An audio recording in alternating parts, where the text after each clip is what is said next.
दोस्तों welcome back to my channel movies fit. आज मैं फिर आप लोगों के लिए एक नई वेब सीरीज़ लेके आई हूँ जिसका नाम है द रेलवे मैन। ये काफ़ी इंटरेस्टिंग वेब सीरीज़ है और काफ़ी सेंसिटिव भी है क्योंकि ये एक रियल स्टोरी बेसिस है। आपको 1984 का भोपाल गैस एक्सीडेंट तो याद होगा, उसी के बेसिस पे ये स्टोरी है जो काफ़ी इंटरेस्टिंग है। तो बिना कोई टाइम गवाए चलिए हम एक्सप्लेनेशन करना शुरू करते हैं। वेब सीरीज शुरू करने से पहले मैं आप लोगों से एक बात कहना चाहूँगी। मैंने नोटिस किया है 98% लोग जो मेरे अकाउंट को सब्सक्राइब नहीं किए हैं वो लोग मेरा एक्सप्लेनेशन सुनते तो हैं बट लाइक और सब्सक्राइब नहीं करते हैं। प्लीज़ लाइक और सब्सक्राइब कर दीजिए क्योंकि आप लोगों के लाइक और सब्सक्राइब करने से मुझे मोटिवेशन मिलता है। तो चलिए बिना कोई टाइम गवाए हम एक्सप्लेनेशन करना शुरू करते हैं। और हाँ, अगर कहीं पर आपको कुछ गलती लगे तो प्लीज़ मुझे कमेंट में मेंशन करना जरूर भूलिएगा। और अगर आपको मेरा एक्सप्लेनेशन करना अच्छा लगता है तो प्लीज़ मुझे वो भी कमेंट में ज़रूर बताइएगा। शुरुआत में हम एक ट्रेन को देखते हैं जो पुलिया से टूटकर नीचे गिर रही थी, जहाँ पे एक बच्चा नीचे की तरफ गिर रहा था और उसके साथ साथ बहुत सारे आदमियों की वहाँ पे मौत हो जाती है। उसके बाद हमें समझ पाते हैं वो एक सिर्फ सपना ही था जो कि कोई और नहीं विनायक देख रहा था, क्योंकि उसके साथ ये सब कुछ पास्ट में हो चुका था, जिसके वजह से ये सपना उसको हर रात आता था और वो एक तो बेड नाइटमेयर बन चुका था उसके लिए। उसके बाद हम विनायक को देखते हैं जो सुबह उठकर अपने बेटी को गुड मॉर्निंग कहकर अपने ऑफिस के लिए तैयार होता है। और तैयार होते हुए हम ये जान पाते हैं कि विनायक जो होता है वो रेलवे पे काम करता है और उसके अंडर पे भोपाल स्टेशन आता है। उसके बाद हम सीन शिफ्ट होते हुए देखते हैं विनायक और उसके बेटे पे, जहाँ पे उन दोनों के बीच में बहस चल रही थी। विनायक का बेटा उसको ये कहता है उसको यूनियन कार्बन कंपनी में फैक्ट्री में जॉब मिल चुका है, जहाँ पे वो लोग उसको कल ही ज्वाइन करने के लिए बोल रहे हैं। जहाँ पे विनय उसको बहुत ज़्यादा गुस्सा करते हुए ये कहता है कि मैंने तो तुमको रेलवे पे ट्राई करने के लिए कहा था, तुम्हें इसमें कोई इंटरेस्ट नहीं है और तुम उस गैस बनाने वाली कंपनी में काम करने चाहते हो जहाँ पे कीटनाशक बनता है। उसके बाद ये बात सुनकर वो विनायक काफ़ी ज़्यादा गुस्सा हो जाता है। उसके बाद हम सीन शिफ्ट होते हुए देखते हैं उसी फैक्ट्री के ऊपर, जहाँ पे बहुत ज़्यादा दौड़ मची हुई थी, क्योंकि वहाँ पे एक मीटर में ये दिखा रहा था कि MIC गैस जो है वो लीक हो रही थी, कि MIC बहुत ही खतरनाक गैस होती है। और उसी वक्त हम लोग देखते हैं वहाँ का सुपरवाइज़र दास आता है जो कि वहाँ पे चेक कर रहा होता है। जाके जब चेक करता है तो वो बताता है कि यहाँ पे सब कुछ ठीक है और टेम्परेचर भी बहुत ज़्यादा कम है, तो यहाँ पे आपका कोई भी गैस लीक नहीं हो रहा है, चेक करिए अपने मशीन को, ताकि वहाँ पे कुछ रॉन्ग इन्फॉर्मेशन प्रोवाइड हो रही है।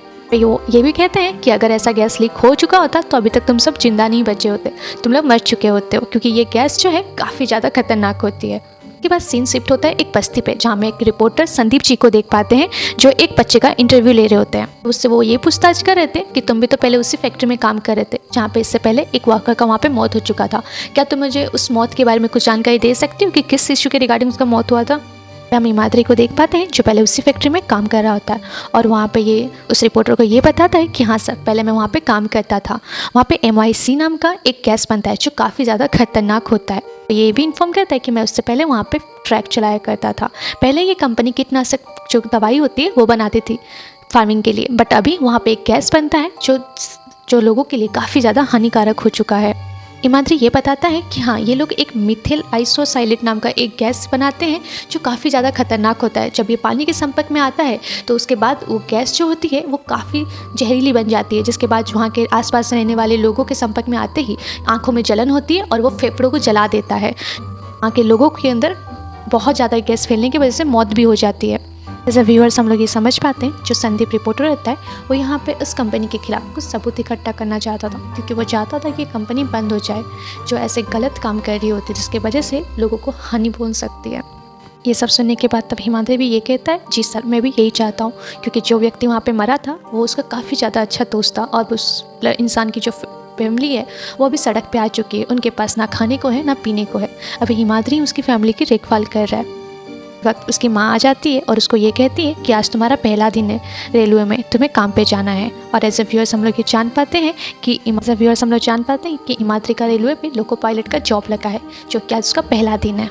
के बाद सीन शिफ्ट होता है उसी फैक्ट्री पे, जहाँ पे उस सुपरवाइजर दास जी को हम लोग देख पाते हैं जो अपने सर से बात कर रहा होता है, बॉस से, और ये कह रहा होता है कि सर हमारे यहाँ पे बहुत सारी चीज़ों की ज़रूरत है, ना ही हम यहाँ के एम्प्लॉय को सही से ट्रेनिंग दे पा रहे हैं और ना ही हमारे पास कोई सेफ्टी चीज़ें हैं।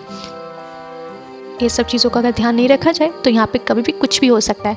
उसके बाद हम उस कंपनी के जो मालिक है रोजर, उनको देख पाते हैं जो काफ़ी गुस्से में उनको रिप्लाई करते हैं। रोजर उनको गुस्से से ये कहते हैं कि हमारा जो कंपनी है वो दिन पे दिन काफ़ी ज़्यादा लॉस कर रहा है, अगर इसी तरह ये सब कुछ चलता रहा तो हम लोग का कंपनी जो है वो इंडिया में बंद हो जाएगा और यहाँ पर मेरी जॉब को भी खतरा है। तो ये सब की चीज़ों के बारे में मैं कुछ समझ नहीं सकता, तुम कैसे भी करके वर्कर को मैनेज करो और उनको कैसे क्या करना है वो तुम देख लो।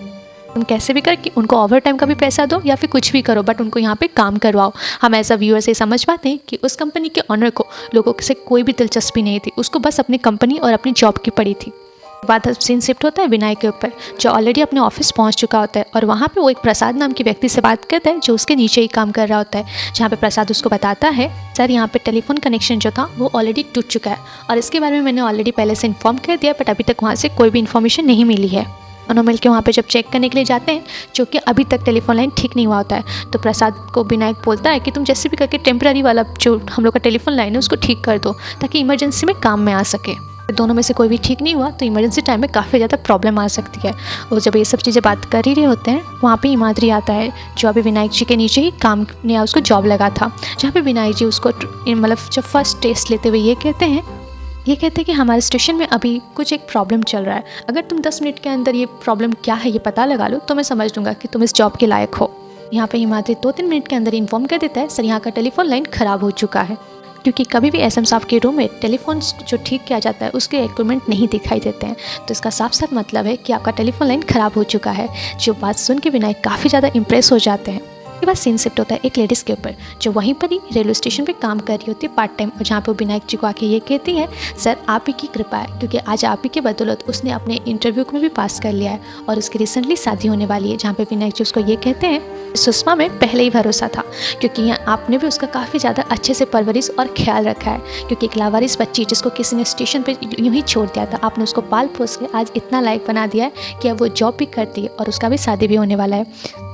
आप इस शादी के लेके कुछ ज़्यादा परेशान मत होइएगा। अगर आपको इन फ्यूचर कोई भी ज़रूरत हो या फिर कोई भी सहायता की हो तो आप बिल्कुल हमें आके बता सकते हैं। सीन शिफ्ट होते हुए देखते हैं दिल्ली के कुछ पुराने अनाउंसमेंट के ऊपर, जहाँ पे ये बातचीत हो रही थी कि इसने कुछ सांसद के जेब भी काट ली है और इसने 27 चोरियाँ और कुछ डकैती भी की हैं। इसका नाम यहाँ पे एक्सप्रेस बैंडेड होता है, जो काफ़ी ज़्यादा साथी चोर होता है। वे कहाँ और कौन से शहर में दोबारा चोरी करने वाला है इसके बारे में पुलिस को कोई भी खबर नहीं होती है। उसके बाद सीन जो होता है हम ब्रांडेड पे देख पाते हैं, जो अपनी नेक्स्ट चोरी की जगह में ऑलरेडी पहुंच चुका होता है, पर उसके आसपास बहुत सारे पुलिस ऑफिसर होते हैं। तो उसके बाद वो अपना नेटवर्क एक्टिवेट करता है, जहाँ पे वो एक रेलवे प्लेटफॉर्म के क्लर्क को बुलाता है अपनी मदद के लिए, जहाँ पे वो उसको ये इन्फॉर्मेशन देता है कि भोपाल में मिनिमम 1 करोड़ रुपीज़ तक जमा हुआ है, तुम चाहो तो वहाँ पे लूट कर सकते हो और कुछ पैसे मेरे लिए भी छोड़ सकते हो। तो क्या था, ब्रांडेड अपने चोरी के स्टेशन भोपाल में जाने के लिए निकल जाता है। के बाद सीन जो होता है हिमाद्री पे सेटल होता है, जहाँ पे हम उसको बात करते हुए देख पाते हैं फ़ोन में, जहाँ पे वो रेशमा को ये कहती है कि अगर आप नहीं होते भाई तो मैं क्या करती और कहाँ जाती। रेशमा कोई और नहीं, उसी इंसान की पत्नी है जो ऑलरेडी उस फैक्ट्री में मर चुका था।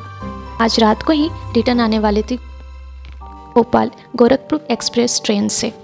माधुरी उसको ये कहता है मैं बहन उधर ही रहूँगा, आप परेशान मत होइए, जितनी भी देर और जितना भी रात क्यों ना हो जाए मैं आपका वहीं पर इंतज़ार करूँगा।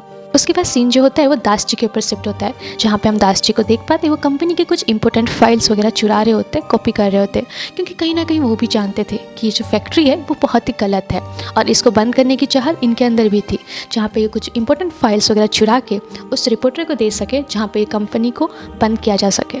के बाद हमें फैक्ट्री के अंदर का सीन दिखाया जाता है, जहाँ पे एक न्यू ज्वाइनिंग लड़का खड़ा था जो दूसरे एजेंट से ये बात कर रहा था मुझे तो यहाँ पे ज़्यादा कुछ काम नहीं पता, मुझे तो ट्रेनिंग सिर्फ 10 दिन का ही दिया गया है। तो दूसरा वर्कर उसको ये कहता है हम लोग को भी सिर्फ 10 दिन का ट्रेनिंग दिया गया था, हमें भी ज़्यादा कुछ इस बारे में पता नहीं है। एम्प्लॉय उसको ये कहता है यहाँ पे मैनुअल वगैरह की कोई ज़रूरत नहीं होती है, ज़्यादा कुछ तो काम इंपॉर्टेंट ऐसा होता नहीं है, तो एक काम कर तू जाके सीधा पानी चला दे और थोड़ी देर के बाद पानी बंद कर देना। वहाँ पे न्यू एम्प्लॉय जो होता है वो पानी का नल तो ओपन कर दिया था, बट वहाँ पे सेफ्टी बॉल नहीं चलाया था, क्योंकि उसको उसके बारे में कोई भी आइडिया या फिर कोई भी ट्रेनिंग इन्फॉर्मेशन नहीं मिली थी। के बाद सीन जो होता है वो बस्ती पे शिफ्ट होता है, जहाँ पे हम उस लड़की को देख पाते हैं जिसकी आज शादी हो रही थी, और वहाँ पे विनायक जी भी आए होते हैं। वहाँ पे विनायक जी उस लड़की के साथ बातचीत करते हैं, उसकी फैमिली के साथ घुलते मिलते हैं ताकि उसको कंफर्टेबली फील हो।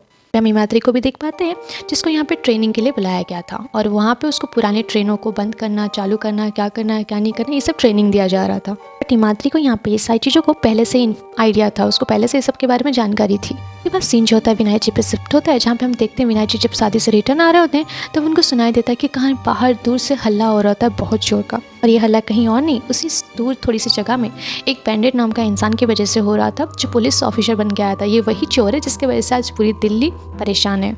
बैंडेड जो होता है वो विनायक जी को ये कहता है कि आपको ये तो पता होगा कि एक साथी चोर बैंडेड नाम का जो फरार है, जो कहीं मिल नहीं रहा है, पर मुझे खबर मिली है ये आज यहीं पर ही आने वाला है, तो आप मुझे अपने साथ रखिए ताकि मैं उसको आज पकड़ ही लूँ। बाद हम प्रसाद जी को देख पाते हैं जहाँ पे वो टेलीफोन ठीक कराने के लिए अभी तक ये लाइन ठीक नहीं हुआ, इस बारे में वो वहाँ के जो एजेंट होते हैं उनसे बात कर रहे होते हैं। वहाँ पे जो कॉन्ट्रैक्टर लोग कहते हैं वो कहते हैं कि सर अभी तक तो ये ठीक नहीं हुआ, बट हाँ मैंने टेम्पररी लाइन एक ठीक कर दिया है, आप वहाँ से अपना काम कर सकते हैं। हम देख पाते हैं कारवेट फैक्ट्री के जो पैनल रूम था वहाँ पे कुछ हलचल हो रही होती है। वहाँ के आसपास के जो लोग थे उनको लगने लगा था कि यहाँ पे कुछ ना कुछ तो गलत हो रहा है। ये सब चीज़ चेक करने के लिए वो ऊपर छत पे जाते हैं तो वो चेक करते कि गैस का जो चैम्बर था वो काफ़ी ज़्यादा हीट हो चुका था। तब तक दास जी जो वहाँ के काम कर्मचारी थे वो स्कूटर लेके अपने घर के लिए निकल रहे थे। तभी उनकी जो नज़र थी वो फैक्ट्री के ऊपर के लोकेशन पे जाती है जहाँ पे वो देखते हैं वहाँ पे हल्का हल्का सा गैस लीक हो रहा है।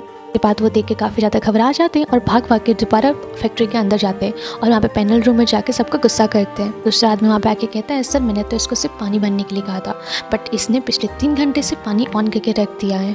जो वहाँ पे पूछते हैं तुमने कोई सेफ्टी बॉल वहाँ पे लगवाया था? तो उन्होंने नहीं कहा। फिर उसके बाद दास जी ने पूरे फैक्ट्री में रेड अलर्ट जारी कर देते हैं और सारे कारीगर को ये कहते हैं कि तुम अभी के अभी घर जाओ और अपनी फैमिली को लेकर यहाँ से दूर चले जाओ। दास जी वहाँ पे एक कपड़े को गीला करके अपने मुंह में बांध देते हैं और फिर छत के ऊपर जाते हैं जहाँ पे वो गैस की टंकी होती है। वहाँ पे गैस को दूसरे चैम्बर में ट्रांसफ़र करने के लिए जाते हैं ताकि उससे हानि बहुत कम हो। ये सब चीज़ों का कोई फ़ायदा नहीं होता क्योंकि ऑलरेडी बहुत देर हो चुकी होती है और गैस का जो चैम्बर होता है वो फट चुका रहता है और वहीं पर ही दास जी की भी मौत हो जाती है। जो गैस था वो काफ़ी ज़्यादा तेज़ी से पूरे हवाओं में मिल जाता है। इसके बाद हमें हिताची जंक्शन दिखाया जाता है जो भोपाल के लिए निकल रहा होता है।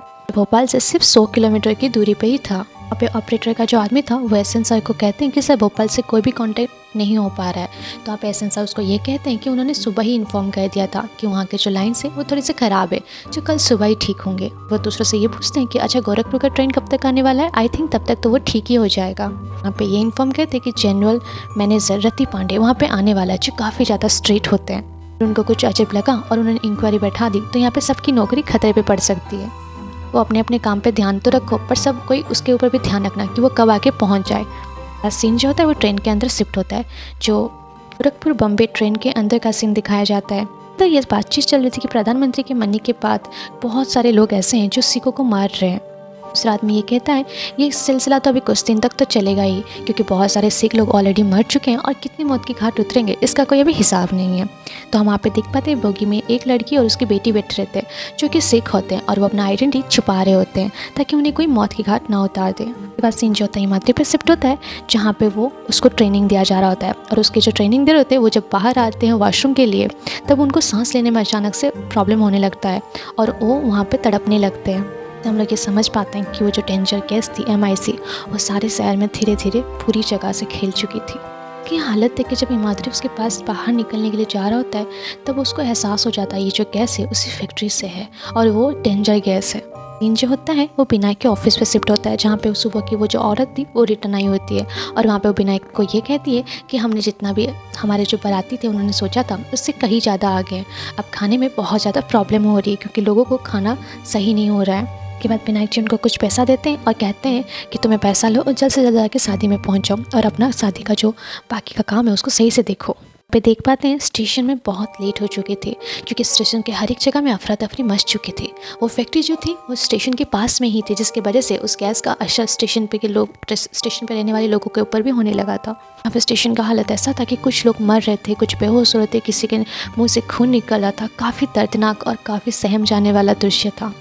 ये बात हिमाद्री के पास सीन शिफ्ट होता है जहाँ पे हम हिमाद्री को देखते हैं कि वो जब अपने जो ट्रेनिंग कर रहे थे उनको बचाने के लिए जाता है तो उनको बचा नहीं पाता, वो ऑलरेडी वहाँ पे मर चुके थे और आसपास के जितने भी लोग थे वो सब कोई हाँप के मर रहे थे। वहाँ पे हिमाद्री काम करता है, अपने हैंकी को गिल्ला करता है पानी से और नाक पे बांध लेता है और वहाँ पर वो किसी को वो बचा नहीं पाता है, बट वहाँ पर वो एक बुड्ढे को बचा लेता है। और इधर देखते देखते जिस लड़की की शादी हो रही थी उसका पूरा जगह शमशान में बदल जाता है। इधर उसकी माँ भी रेलवे स्टेशन पे ऑलरेडी मर चुकी थी जिनके हाथ में 300 रुपये रखे हुए थे। ये बात सीन जो होता है विनायक जी के ऑफिस पे शिफ्ट होता है जिसकी खिड़की के बाहर एक बच्चा अपनी माँ अपने जो छोटे भाई को लेके गोदी में रो रहा होता है। बच्चे की आंखों से भी खून निकल रहा होता है। ये सीन देखने के बाद विनायक काफ़ी ज़्यादा डर जाता है और जब बाहर आके चेक करता है तो स्टेशन का हालत देख के वो संभाल नहीं पाता अपने आप को। स्टेशन का हर एक जगह हर एक कोई ना कोई कहीं ना कहीं मर रहा था, हर एक पल हर एक सेकंड, जिसको देखने के बाद वो खुद भी सहम जाता है। विनायक के साथ बैंडिट भी था जो लोगों को एक एक को बचाने की कोशिश कर रहा था। किसी के दुकान में आग लग गई थी तो कोई प्लेटफॉर्म में मर रहा था, तो कोई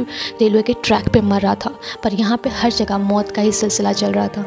बैंडिट सारे लोगों को लेकर वेटिंग रूम में चला जाता है जहाँ पे वो खिड़की और दरवाज़ा बंद कर देता है। सीन जो होता है वो संदीप के ऊपर शिफ्ट होता है जहाँ पे उसको एक पुलिस वाला वार्न कर रहा होता है कि तुम ये रिपोर्ट वगैरह लिखना, ये खबर कागज़ में डालना सब बंद करो, क्योंकि उस फैक्ट्री से मोटा पैसा जो था वो पुलिस ऑफिसर्स को भी मिलता था।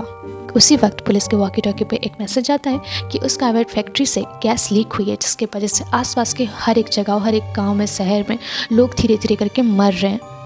सीन जो होता है वो फैक्ट्री पे शिफ्ट होता है जहाँ पे हम मैनेजर रॉबर्ट और उसके कर्मचारी को देखते हैं। ऊपर जाके चेक कर रहे थे कि वहाँ से कितना गैस लीक हो चुका है। दूसरा जो उसका सहायक था वो ये कहता है कि अगर दास ने दूसरे चैम्बर का लॉक नहीं खोला होता तो अभी तक जो पूरा भोपाल शहर है वो शमशान बदल चुका होता। अभी भी जितना गैस बाहर है उसमें पूरा का पूरा भोपाल मर सकता है। अभी भी ऐसा कुछ नहीं है कि जो हमारे कंट्रोल में हो सके। दोनों नीचे आके वर्कर्स को ये कहते हैं कि ये खबर बाहर कहीं भी नहीं जानी चाहिए, क्योंकि ये सारी चीज़ें जो भी हैं हम वर्कर के लाइबिलिटी पे लगा देंगे। वो ये भी कहते हैं अगर कंपनी जो है वो इंडिया में अगर बैन होगी हम सबकी जॉब तो जाएगी ही, हमारे ऊपर इंक्वायरी भी बैठ सकता है। तब एक काम करो, गेट पे ताला लगा दो ताकि कोई भी अंदर आ ना सके। और हाँ, और यहाँ पे जितने भी कॉल्स लैंड होते हैं वो सब मेरे ऑफिस में ट्रांसफ़र कर दो, जिससे जो बात करनी है वो मैं कर लूँगा। हम जो वेटिंग रूम में देख पाते हैं, यहाँ पे वेटिंग रूम में हर जगह अफरा तफरी मच चुकी थी।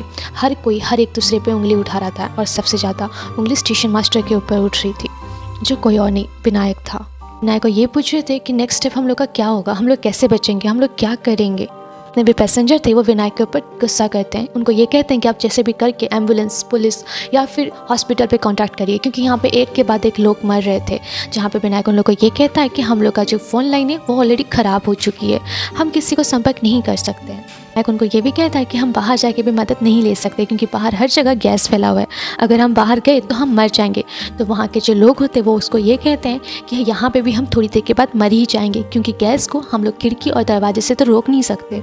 माद्री को देख पाते हैं जो बाहर, जो कि वर्कशॉप से इंजन लेके आया था, और साथ में उस बूढ़े इंसान को भी जिसको उसने बचाया था। हिना और विनायक उस बूढ़े इंसान को लेकर फिर चैम्बर के अंदर आते हैं और वहाँ पे वेटिंग रूम को लॉक कर देते हैं दोबारा। माद्री ये कहता है विनायक को कि सर ये बहुत ही डेंजर गैस है, क्योंकि ये गैस जितना बढ़ेगा हमारे आँखों को और फेफड़ों को उससे ज़्यादा तकलीफ होगी। हमारे फेफड़े अंदर से जलने लग जाएंगे और उसके बाद हमारी आँखों से खून बहने लगेगा। के अंदर जितनी कैपेसिटी उससे उतना टाइम तक ही जिंदा रह सकता है।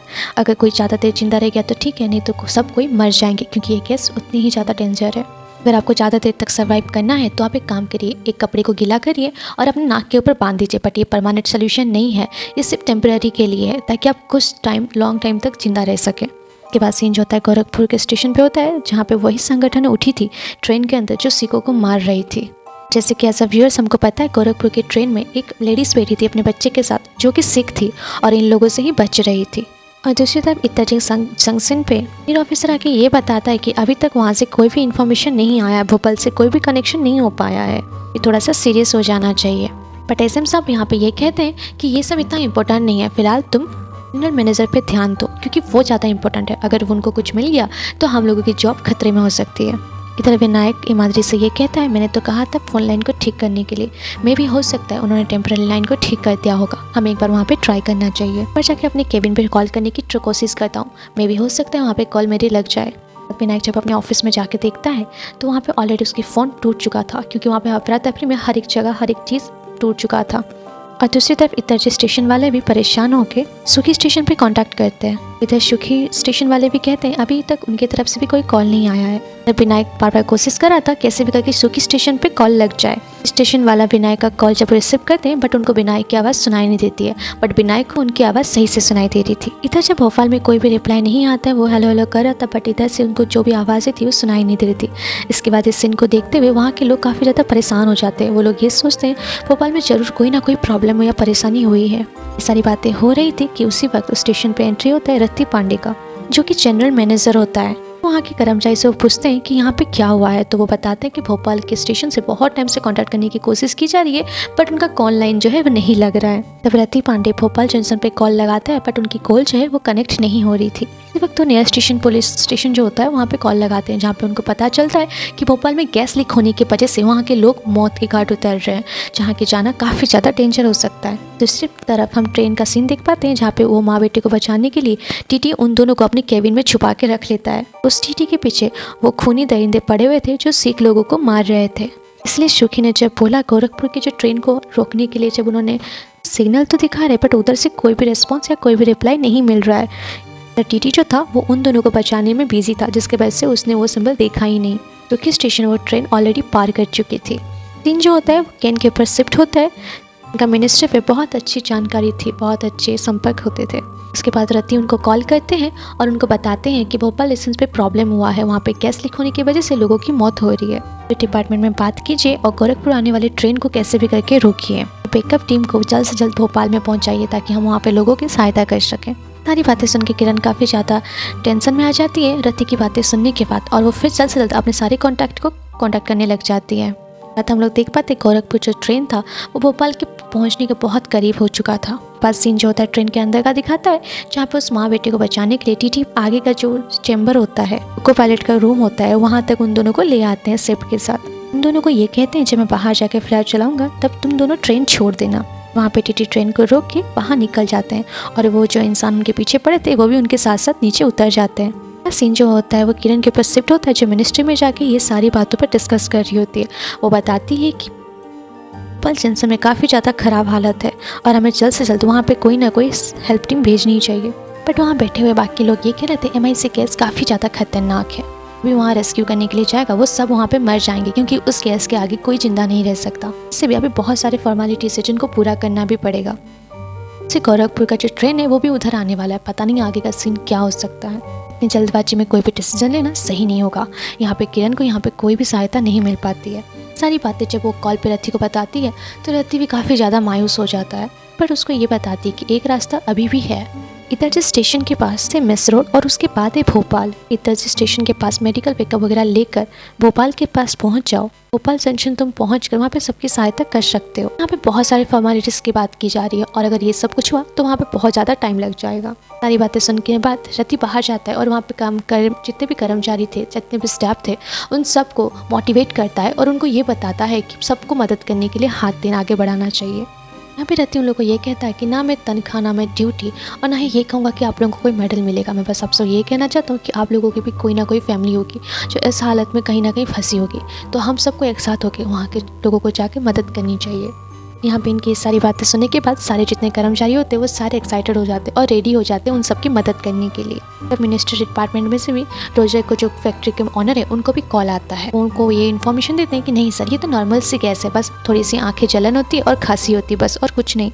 डिपार्टमेंट से उनको पूरा मॉनिकल वगैरह पूछा जाता है तो वो मना कर देते हैं। ये कहते हैं कि ये कंपनी के खिलाफ है, हम ऐसे आपको कोई भी कंपनी के प्रोडक्ट्स के बारे में डिटेल्स नहीं बता सकते। मिनिस्ट्री डिपार्टमेंट की तरफ से ये रिप्लाई आता है, एक बार हम ये सब चीज़ों को हैंडल कर ले फिर आपके ऊपर भी हम केस करेंगे और आपकी जो फैक्ट्री है उसको इंडिया में बैन कर देंगे। इसी तरफ हम संदीप को देख पाते हैं जो फैक्ट्री के पास पहुँच चुका था।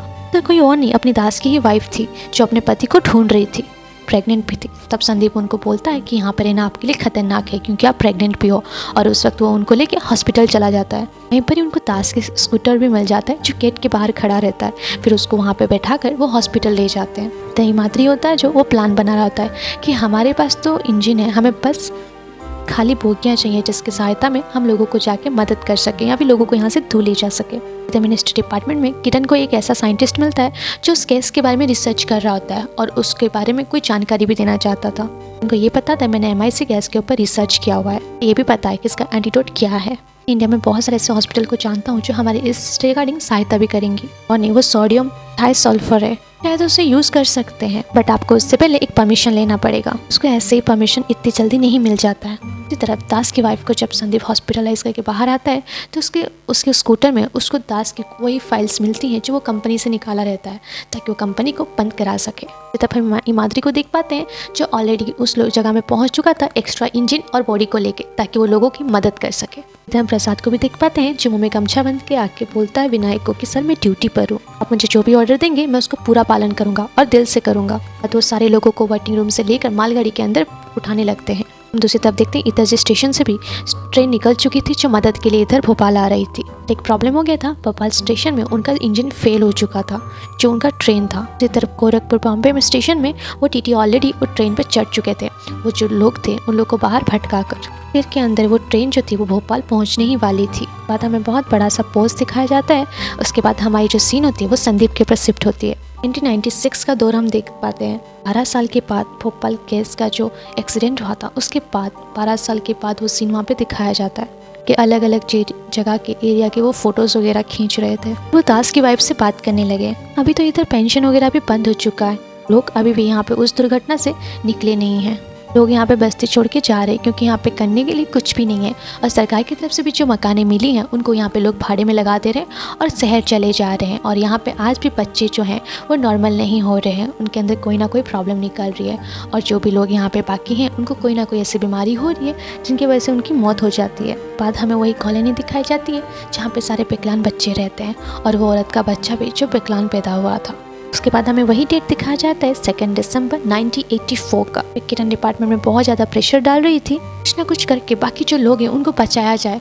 कुछ लोग ऐसे भी थे जो नहीं चाहते थे कि उनका राज जो है वो बाहर आ जाए, ये जो कंपनी है वो बैन हो जाए। तो इधर वो किरण को कुछ रिश्वत देने के लिए भी कोशिश कर रहे थे। इसी तरफ हम देखते हैं भोपाल जंक्शन पे ट्रेन रुका हुआ था। गोरखपुर एक्सप्रेस काफ़ी तेजी से उन्हीं की तरफ आ रहा था। प्रसाद उनको बोलता है कि सर मैं उन लोग को रोकता हूँ, जल्दी से इंजन को जोड़ दीजिएगा और यहाँ से निकल जाइएगा। साथ यही काम करता है, भागते हुए ट्रेन के सामने जाता है और इंजन को अलग कर देता है। गोरखपुर के जो पायलट होते हैं वो भी एक्टिवेट हो जाते हैं, इधर ब्रेक कसने लग जाते हैं। बहुत सारे मुश्किलों के बाद गोरखपुर एक्सप्रेस भोपाल की तरफ निकल जाता है। विनायक इंजन और बोगी को जोड़ देते हैं। इधर सबको ये कह रहा था कि दरवाजा और खिड़कियां मत खोलिए, हर जहरीला गैस है, आप लोग मर भी सकते हैं। हम स्टेशन पे देख पाते हैं कि बाहर के लोग भी और ज्यादा आ रहे थे, पूरा खचाखच भर चुका था। विनायक तब लोको पायलट को ये कहते हैं और 3 मिनट रुक जाओ, जब व्हिसल दूंगा तुम तभी ट्रेन छोड़ना। विनायक वहाँ पे मुंह का कपड़ा अपना हटा के व्हिसल बजाने लगता है। लोगों को वहाँ पे गाड़ी में बैठने के लिए बोलता है। लोगों को वहाँ पे गाड़ी में बैठाते बैठाते उनकी खुद की सांस फूलने लगती है। तो लास्ट में गिरते गिरते व्हिसल बजा देते हैं। लोको पायलट वहाँ पे ट्रेन जो होता है वो छोड़ देते हैं। पुलिस ऑफिसर भागते भागते आता है और बैंडेज को ये कहता है आप लोग प्लेटफॉर्म नंबर 1 से मत जाइए, साउथ की तरफ से आपके लिए भी रेस्क्यू टीम आ रहा है। अब दोनों ट्रेन एक साथ टकरा जाएंगे जहाँ पे बहुत सारे लोगों की मौत हो सकती है। बोलते बोलते वो पुलिस ऑफिसर वहाँ पे बेहोश हो जाता है। यहाँ पे वॉकी टॉकी से हिमाद्री को कांटेक्ट करता है और ये बोलता है तुम जाओ कुछ ना कुछ करो, बना ये दोनों ट्रेन टकरा के वहीं पर सारे लोगों को मौत के घाट उतार देगी। हिमाद्री को हम देख पाते हैं जो स्टेशन के काफी करीब था और वो भाग के जाकर भागते हुए गेट की तरफ पहुंचता है और वहाँ पे लीवर था, वहाँ पे खींचने थे दोनों ट्रैक जो है वो अलग हो जाता है। फिर वो दोनों ट्रेन को अपनी आंखों के सामने बहुत ही स्पीड से अपनी तरफ आते हुए देखता है। दोनों एक साथ एक दूसरे पे टकरा जाएंगे तो वहाँ पे कोई भी नहीं बचेगा। पाते हैं जो खुद की जान की बाजी लगा के वो रेल को खींच लेता है, जिसके वजह से वो दोनों के दोनों ट्रैक जो होते हैं वो अलग हो जाते हैं। दोनों ट्रेन अलग अलग जगह में चले जाते हैं। भोपाल वाला ट्रेन जो होता है जो सेफली दूसरे एक स्टेशन पे जाके पहुंच जाता है, वहाँ पे लोगों की जान ऑलरेडी बच जाती है। रति पांडे की जो रेस्क्यू टीम होती है वो वहाँ पे पहुँच के बाकी लोगों को बचाने लगती है और सुबह हम देख पाते हैं कि वहाँ पे हर जगह लाश ही लाश चल रही होती है, काफ़ी लोग मर चुके हैं। हिमाद्री प्रसाद ये सब नहीं बच पाते हैं। नायक को जब सब कोई मुर्दा समझ कर उसको शमशान की तरफ ले जाते हैं जलाने के लिए, तब वो अचानक से उठ पड़ता है और वो बिल्कुल पागल हो चुका था, उसकी हालत सही नहीं थी। इस सीन को दिखाते हुए यहाँ पे ये वेब सीरीज़ ख़त्म होती है। यहाँ पे मैंने चारों के चारों पार्ट को एक्सप्लेन कर दिया है, तो आपको पहले से लेकर एंड तक स्टोरी समझने में कोई भी प्रॉब्लम नहीं होगी। इस स्टोरी जितना तक मैंने देखी और समझी है कि काफ़ी ज़्यादा सेंसिटिव और काफ़ी ज़्यादा इमोशनली है। ये स्टोरी देखने के बाद आप अगर ना रोए तो बात अलग है। अगर आप लोगों को मेरा एक्सप्लेनेशन अच्छा लगा, अगर आपको इस स्टोरी समझने में सही लगी, तो आप लोग प्लीज़ मुझे मेरे चैनल को लाइक और सब्सक्राइब करना बिल्कुल मत भूलिए और प्लीज़ मुझे कमेंट करके बताइए आप लोगों को कैसा लगा है। मेरे चैनल को सब्सक्राइब करना मत भूलिएगा। मूवीज़ फिट, तब तक के लिए राधे राधे।